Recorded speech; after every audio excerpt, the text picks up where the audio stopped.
திருவள்ளூரில் சரக்கு ரயிலில் தீ விபத்து நிகழ்ந்த பகுதியில் போலீசார் முன்னெச்சரிக்கை நடவடிக்கை மேற்கொண்டுள்ளனர். செய்தியாளர் பாலாஜி இணைப்பில் இருக்கிறார். பாலாஜி, வணக்கம். கூடுதல் விவரங்களை சொல்லுங்க. வணக்கம். திருவள்ளூர் ரயில் நிலையம் அருகே திருத்தணி மார்க்கத்தில் மணலி புதுநகர் பகுதியிலிருந்து டீசல் ஏற்றி கொண்டு வந்த கூட்ஸ் ட்ரெயின் ஆனது திருவள்ளூர் ரயில் நிலையம் அருகே தடம் புரண்டு கூறப்படுகிறது. இதில் தற்போது இந்த கூட்ஸ் பெட்டிகள், அதாவது இன்ஜின் டேங்கர் லாரிகள், அதாவது டீசல் டேங்கர்கள் தற்போது தீப்பற்றி எரிந்து வருகிறது.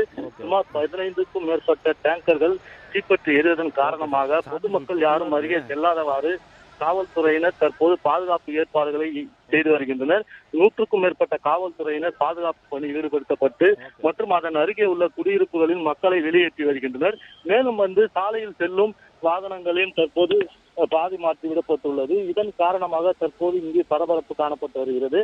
மேலும் தற்போது 15க்கும் மேற்பட்ட டேங்கர்கள், டீசல் டேங்கர்கள் கொழுந்துவிட்டு எரிவதால் வானுயரத்திற்கு தீயானது பரவி கரும்புகை மேகங்கள் சூழ்ந்துள்ளது போல் சூழ்ந்துள்ளது. தற்போது சம்பவ இடத்திலே திருவள்ளூர் மாவட்ட காவல் கண்காணிப்பாளர் சீனிவாச பெருமாள் சம்பவ இடத்திலே உள்ளார்.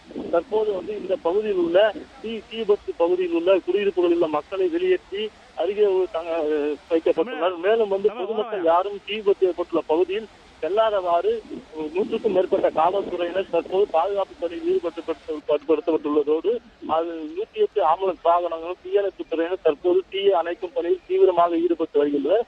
தீயை அணைக்க முயன்றும் தற்போது கட்டுக்குள் வராமல் தீயானது கொழுந்துவிட்டு எரிந்து வருகிறது.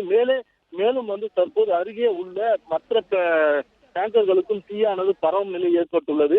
மேலும் இந்த தீ விபத்தில் தற்போது 15க்கும் மேற்பட்ட டேங்கர்கள், டீசல் டேங்கர்கள் கொழுந்துவிட்டு எரிந்து வரும் சம்பவம் பரபரப்பை ஏற்படுத்தியுள்ளது. இதன் காரணமாக தீ விபத்து சுற்றுப்பகுதியில் உள்ள மக்களை வெளியேற்றி வருகின்றனர். தற்போது 100க்கும் மேற்பட்ட காவல்துறையினர் மாவட்ட எஸ்பி உத்தரவின் பேரில் பாதுகாப்பு பணியில் ஈடுபடுத்தப்பட்டுள்ளனர்.